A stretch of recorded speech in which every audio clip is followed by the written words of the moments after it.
порт Усть-Луга получил повреждения при атаке беспилотников. 4 атаки за 4 дня. Ну и давайте соответствующую цитату, и потом, опять же, обговорим ряд вопросов. При налете беспилотников на Ленинградскую область порт Усть-Луга получил повреждения, сообщил губернатор Александр Дрозденко. В общей сложности за ночь силы ПВО перехватили над регионом 27 дронов. Позже общее число дронов было увеличено, уничтоженных силами ПВО над Ленобластью достигло 36. Ну и, собственно говоря, давайте Рейтерс теперь процитируем. Раз Рейтерс успел выскочить и сказать: мы все посчитали. У нас эту цитату подхватили и стали обсуждать, но для начала сама цитата. По данным Рейтерс, основанным на рыночных данных по состоянию на среду, по меньшей мере 40% мощностей России по экспорту нефти простаивают из-за атак украинских беспилотников, спорной атаки на крупный нефтепровод и захвата танкеров. Внимательно читаем глагол. Простаивают. У нас тут же некоторые особо талантливые. Вот, хорошо. Вот, все. Борис Леонидович меня просто вытащил из этой оскорбительной ямы, куда я хотел кого-то затащить. Так вот. Талантливые. Люди стали писать: уничтожено 40% экспортных мощностей. Reuters пишет: простаивают. Давайте... Большего недруга, чем Reuters, найти сложно. Давайте разберем значит, из-за атак украинских беспилотников, спорные атаки на крупный нефтепровод, и захвата танкеров. Значит. То есть 3 пункта действуют. У нас это восприняли как, смотрите, уважаемые люди, которые умеют считать. Взяли калькулятор, посчитали, говорят, все, 40% как не бывало. И это то есть только в Усть-Луге. А уж Приморск, там Новороссийск, там вот точно вообще ничего нет, выжженная земля. Но глагол у Рейтерса простаивают. Да. Не разрушено, не уничтожено. Вот читайте внимательно. Простаивают. Теперь давайте разбираться, откуда эти 40% взялись. Давайте с последних 2 пунктов. С крупного нефтепровода, спорной атаки, крупный нефтепровод. А что же это такое? Кто с кем спорил? Вот я сначала, когда прочитал, думаю, спорная атака, думаю, как интересно, они начали сомневаться в чем-то сомневаться. Не, все нормально. О чем идет речь? Есть такой нефтепровод «Дружба». Возможно, вы что-то о нем слышали. Украина 27 января текущего года сообщила: Россия атаковала нефтепровод «Дружба», по которому нефть идет из России в Венгрию и в Словакию. Обычная Россия, что делать? И все, восстанавливать будем неизвестно сколько, поэтому все, поставок не будет. Венгры поинтересовались, а можно мы комиссию отправим, посмотрим, вдруг мы чем поможем. Хоть перспективу оценить. Да. Ремонт займет год, 2, месяц. Украина, может, я не знаю, может, мы денег дадим на восстановление. Как-то так. Украина сказала: не надо, там все так страшно и ужасно. Ваша комиссия тут не нужна. Вы вообще туда не ходите, не смотрите. И вообще верьте там нам. очень опасно. Очень опасно. Это особенно. Очень опасно. В общем, по какой-то причине это разрушение, которое надо было заснять со всех сторон, показать, опубликовать, говорить: смотрите, что Россия творит. Не, этого не было сделано. Нефтепроводом Россия чего учудила. Да. В узел его связал. Это по какой-то необъяснимой причине не было сделано. Комиссию туда не отправили. Хотя мы знаем, что Украина любит отправлять комиссию в места, где она что-нибудь сделала. Сочинит. Тут комиссию не пустили. Ладно, речь-то не об этом. Речь о том, что спорным Рейтерс называет это все дело, потому что, венгры и русские говорят, что нефтепровод работает, а украинцы говорят, что нефтепровод не работает, потому что Россия его разрушила. Мы же не можем сказать, что, по всем признакам Украина как-то совсем как Троцкий в этой системе координат. Поэтому мы скажем, что это спорная атака. То есть они имеют в виду, что объем в годовом выражении 9,5 миллиона тонн сейчас не поступает по нефтепроводу. Это дружба, да. По южной ветке нефтепровода «Дружба», если уж на то пошло. Значит, зафиксировали. Далее. Что за танкеры? Они объясняют: смотрите, Британия пригрозила, что будет захватывать танкеры. Некоторые танкеры встали и стоят, и никуда не идут.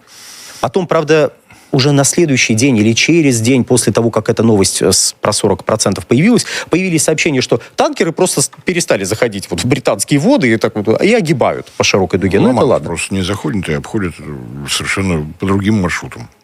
Но они это посчитали, они посмотрели, сколько танкеров на среду стояли, никуда не шли. Вот, смотрите, еще.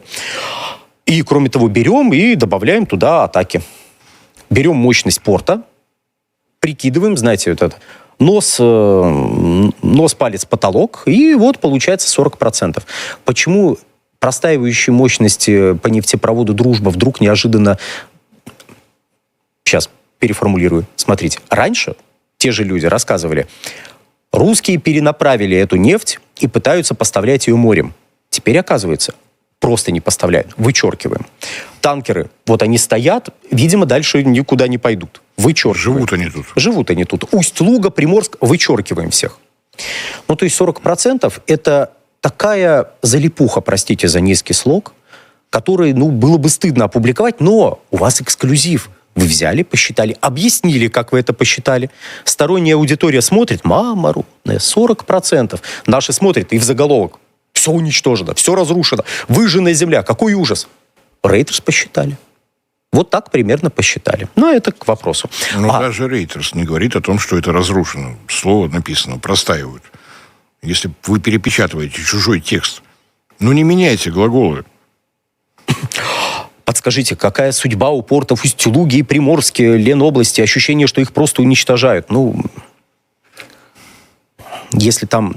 Давайте так. Есть такая штука «Туман войны», это во-первых. Во-вторых, если там горят какие-то цистерны, то...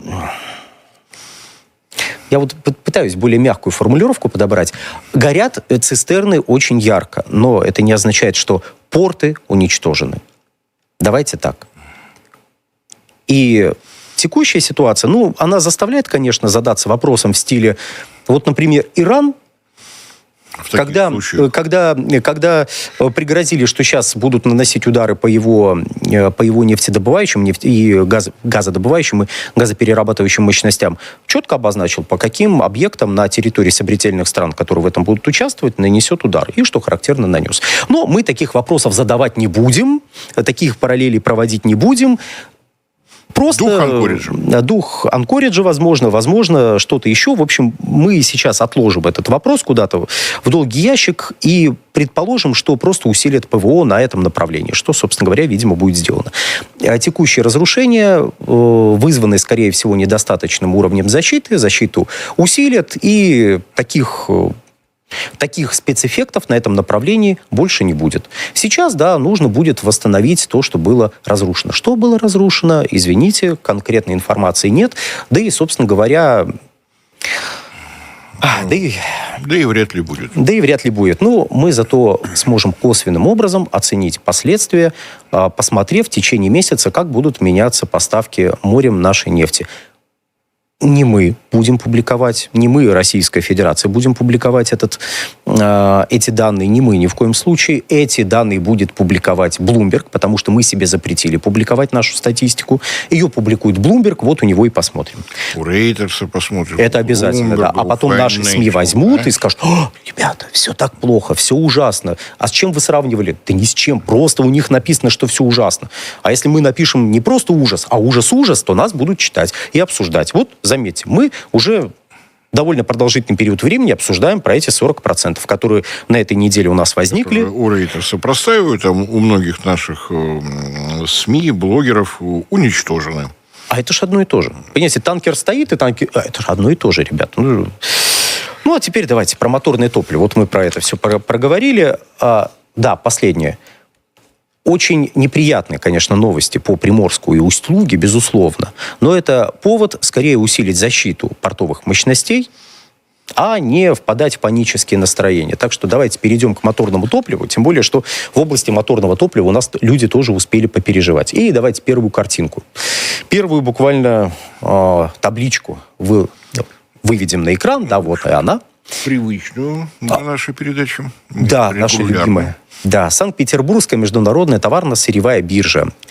Это главная биржа, исходя из котировок которой формируются оптовые цены на нефтепродукты. И вот смотрим, какие оптовые цены к концу этой недели сформировались. В европейской части? Безусловно. 67 почти что тысяч рублей за 92-й бензин на 1300 можно разделить, получить рублей за литр. Да. За тонну. Это все за тонну. Там 70 с небольшим, 70 с половиной примерно тысяч у нас получается за 95-й. Ну и летнее дизельное топливо. Молодец. Около 64 тысяч. Зимнее так вообще ни о чем. Странно. Интересно, почему? Да вот бы узнать. Так вот, суги дешевые, но суги никому не интересны, поэтому просто обозначили и давайте... На всякий случай, суги – это сжиженные углеводородные газы, они же пропан-бутан. Поэтому давайте сразу на примере 92-го бензина посмотрим, а как же там менялись вот эти вот котировки. Ну, вот так они примерно менялись с начала марта. Не то чтобы это сильно удивительно, ну, вот этот рост, он не сильно удивителен, с одной стороны, потому что сезон высокого спроса уже через месяц фактически наступит. Некоторые говорят, через 2, мы будем настаивать, через месяц. Потому что майские праздники, люди уже садятся в машинки, куда-то едут, что характерно. Хотя бы на дачу. По разным регионам по-разному, но в Московской области сегодня до плюс 18. Далее. Шашлыки уже вполне можно. Но мы подождем окончания передачи. Так вот. Но тут вот еще какой момент. Безусловно, ситуация на Ближнем Востоке косвенным образом сказывается на нашем рынке. Потому что люди, которые участвуют в торгах, периодически начинают паниковать. Паниковать в стиле «А вдруг все увезут? А вдруг топлива не будет?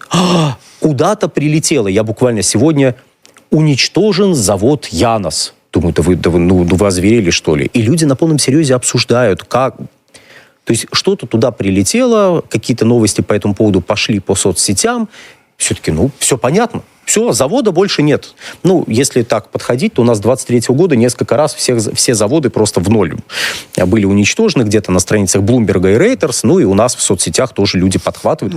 Это стиль. Вспомните, сколько раз уничтожены вооруженные силы Ирана. То есть такое легкие оттенки Трампа в этом всем присутствуют. Разумеется. Понятно. Бомбить так по 5 раз и до упора. Каждый раз снося все. То есть панические настроения привели к тому, что довольно быстро котировки поднялись. Но, опять же, поднялись не аномально. Аномально это, знаете, выше 80 тысяч рублей за тонну. Тут пока в пределах разумного. Давайте, это опт все. Это все оптовый сегмент. А у нас прямого влияния оптового сегмента на розничный нету. А посредованное есть. Прямого нет. Давайте посмотрим, что там в рознице, что нам Росстат сообщает. А сообщает он нам по итогам предыдущей недели, что 92-й в среднем по стране около 63 рублей за литр. И с конца прошлого года это плюс 2,8%. 95-й бензин 68,5 плюс 2,7%. Считайте за квартал. За квартал 2,7, 2,8. И 98-й бензин тут решил, и 100-й, кстати, тоже решили, они вырасти на 3,4% с конца прошлого года. С другой стороны, кто им заправляется? Сейчас как-то не по-росстатовски. Не по-росстатовски. Изменились. Не-не-не. Я хотел подчеркнуть это потом в цитате. Ладно. И только дизельное топливо такое. Куда мне торопиться? Что? Да, меньше 2% прироста. Дизельное топливо молодец. Продолжай в том же духе. Мы в тебя верим. А что говорит Росстат по поводу всех этих изменений? Давайте тоже соответствующую цитату. За период с 17 по 23 марта 2026 года изменение цен на бензин автомобильный было зафиксировано в 71 субъекте Российской Федерации. Более всего в Республике Крым и Ямало-Ненецком автономном округе. Плюс целых 9. Они рядом, поэтому... Да. Как вы там? Не мерзнете на полуострове? Ямало-крымчане. Да. Снижение цен, то есть, еще раз, обратите внимание, мы призываем, господа из Росстата, пожалуйста, прекратите, это просто смешно выглядит. Изменение цен. Пишите, рост, люди не слепые, плюсик все видят. Слово «изменение» не является антонимом к слову «снижение». Пишите «рост». Рост цен на 0,9. Эзоп, говорят, греком был. Нам-то зачем эзопов язык? Это даже не эзопов язык, это... Снижение цен на бензин автомобильный было зафиксировано в 3 субъектах Российской Федерации. Более всего в Сахалинской области. Казалось бы, Ямало-Ненецкий. Видимо, Крым ближе к Ямало-Ненецкому. Я вообще предлагаю, судя по происходящему, Ямало-Крымский автономный округ. Вот, Крыму надо присоединиться к Сахалинской области. Вот у них, хопа, примерно на том же уровне снижения. А, видали как? Кстати, это к вопросу. Многие говорят, что-то у нас не снижаются цены. Вот, пожалуйста, снижаются. Они у нас местами изменяются, а местами снижаются. Красота? Да красота. Но у всей этой статистики есть некоторое лукавство. И если позволите, это лукавство мы проиллюстрируем цитатой Росстата.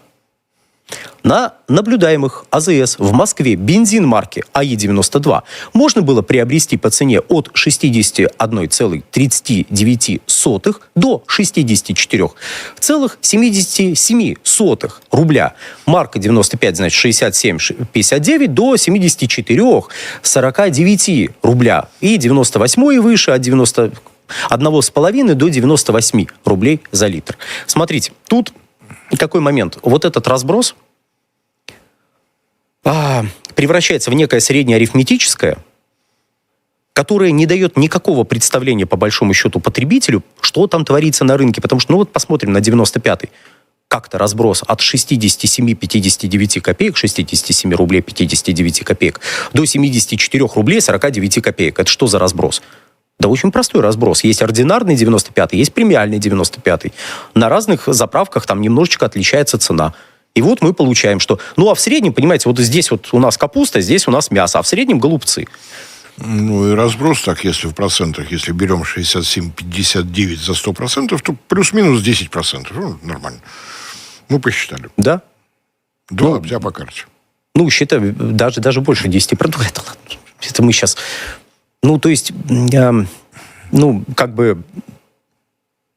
какова ценность этих данных? Нет, люди, которые собирают, молодцы. Про изменение и снижение в 0,9% и оценку даете плюс-минус 10%. Ребят. Мы пронаблюдали, вот здесь вот 67,5 рублей, а там 74,5 рубля. В Москве. Это по Москве, да.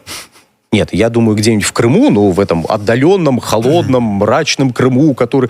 полярная ночь хотя бы закончилась, Крыму Нет, это к счастью, это к счастью, да, полярная ночь закончилась. Там, я думаю, рублей на 10 больше будет. Дорогие друзья, как-то что-то с методикой надо делать, мне кажется, что-то надо делать с методикой. Например, как-то критикуешь, предлагай. Например, брать 95-й ординарный и 95-й премиальный, чтобы вот этот разброс не выглядел настолько душераздирающе. Просто вы, скорее всего, берете какой-нибудь там 95-й и 95-й Ультра Плюс с присадками моющими. Зачем? Что это дает потребителю? Ничего не дает. Это не дает общей картины, представления о том, как цены изменяются. Надо тогда табличку менять, добавлять там 92-й, 95-й, 95-й премиальный и так далее. Вот надо как-то учитывать рыночные реалии, а не идти по старым схемам. А то, знаете, от этого... Люди потом смотрят на эти таблички и говорят, все, у нас все очень плохо. У нас например, рост, там был в какой-то момент рост 12%. Ты смотришь на эти данные, а там на 24% или 22% вырос 98-й бензин. А в среднем, да, там 12 получается. Просто остальные бензины выросли на 9,5 примерно. Какова ценность этих данных? Никакой. Да, это интересно с точки зрения статистики, но ценность для рынка данных этих никакой нет ценности. Надо с этим что-то делать. Надо учитывать рыночные реалии и делать более сложные еженедельные отчеты. Понятно, что это сложно, значит, какие-то трудозатраты. Постарайтесь, мы в вас верим. Что люди на самом деле у нас грамотные, и разобраться, что такое премиальный бензин и ординарный бензин, точно смогут. Не волнуйтесь за нас. Так как все паникуют, бегают, кричат, ай-яй-яй, все увезут, правительство возобновляет эмбарго на экспорт бензина для всех участников рынка. Давайте соответствующую цитату Минэнерго. Александр Новак поручил Министерству энергетики подготовить проект постановления о запрете экспорта бензина с 1 апреля 2026 года с целью стабилизации цен и обеспечения приоритетного снабжения внутреннего рынка. То есть переживать из серии не надо, дорогие друзья. Мы тут, самое интересное, это само сообщение. Всего достаточно, все хорошо. НПЗ работают на уровне таком же, на котором они работали в марте прошлого года. Но так как это никого не убедит, и все будут с выпученными глазами бегать, слушайте, давайте уже запрет на экспорт введем, все равно там экспорт в летние месяцы, он мягко скажем, не очень большой. Весь этот бензин на внутренний рынок пусть идет, ну, за исключением тех ситуаций, когда это межправсоглашение, когда это поставки в рамках ЕАЭС, ну, вот эти все исключения, которые действуют и сейчас. Ну да ладно. Главное, чтобы это все успокоило паникеров. К майским праздникам мы готовы. Да. Но, а что творится в мире? Давайте посмотрим, что творится в мире, потому что у нас обычно как-то мы Россию забываем посмотреть вот в контексте всех прочих стран. Это вот Россию. Только что мы с вами увидели. Это все доллары за литр. То есть у нас где-то 83 цента за литр. Вот давайте США. Вот тут, опа, в США уже вон 1 доллар 13 центов за литр. Ну и дальше мы тут с вами найдем. Вот сейчас вот у нас должны пойти, вон Куба была, и дальше, Китай там был, а дальше страны Европы вдруг неожиданно начинают появляться где-то после $1,5 за литр. Вот. И угадайте, какие страны, какого региона будут лидирующими среди наиболее дорогих вот по цене моторного топлива вообще и бензина в частности. Это, кстати, если что, цена 95-го бензина. Тут люди тоже берут данные нашего Росстата, подставляют в сводную табличку. Это международный сервис, который, значит, следит за всеми. Ну, как вы видите... Ну, вот тут бы где-нибудь вот притормозить бы, чтобы давайте было. А я предлагаю, вот сейчас мы до конца дойдем, а можем на паузу поставить? Вот прям до конца, когда так тык-тык-тык-тык-тык-тык, и вот стоп. А самое дорогое топливо у нас сейчас в Гонконге. $4 за литр. Притом в Китае там что-то 1,5 примерно, ну и чуть ниже. А конкретно в Гонконге 4. В Гонконге своя атмосфера. Это ситуация, когда гонконгеры такие: так мы же китайцы. Вы же обычные китайцы. Можно нам бензин по той же цене? Нет, ребята. Ну вот гордиться, так гордиться по полной. А Норвегия на 2-м месте. Тут не видно, но я вас уверяю, Норвегия. А можем вот моторное топливо в России, вот эту плашечку сейчас убрать, чтобы была табличка лучше видна? Ой, спасибо большое. Вот они. Ой, прошу прощения, не на 2-м, на 3-м месте. Как же я... Вот чуть было не ввел вас в заблуждение. Норвегия. Крупная нефтедобывающая страна. Ну, в смысле, страна маленькая, но как добывающая нефти довольно крупная. А на душу населения раз в 35 больше, чем в России добывается нефти. Но налоги. Немножечко с налогами. Ну, а дальше у нас Дания, Нидерланды, Сингапур, кстати, один из крупнейших экспортеров нефтепродуктов, если что. Лихтенштейн, Германия и прочее. Вон там у нас и Израиль, и Швейцария, и Франция, и Финляндия. В общем, все здесь. Все дружное европейское братство народов. Вот оно. То есть первая двадцатка и даже более того дороже уже $2 за литр. Тут, правда, какой момент? Это не предел, это все еще в евро, если смотреть, для Евросоюза меньше, чем было на пике кризиса 2022 года. Просто сейчас немножечко изменился курс евро к доллару, поэтому в долларах сейчас очень существенно все выглядит. Ну и на самом деле у нас сейчас время какое. Лег спать, утром встал, выяснил, что проспал 2 главы истории. Это на какой день данные? Это на начало текущей недели. То есть сейчас может быть все совсем иначе. В понедельник, вторник ждем обновления. Может быть, там будет все еще интересней. Но тут меня забавляет, когда в Штатах из-за снижения цены на нефть цена бензина стала такой же, как у нас. 92-го стала такая же, как у нас 95-го. Все кричали: вот оно. Вот оно, да. Но это мы сейчас вот даже не будем углубляться. А сейчас где крики, где вот это вот восторги, что все нормально в Штатах, вон, считайте, в 1,5 раза дороже. Ну, в некоторых штатах. Неинтересно, ну и правильно, ну и зачем?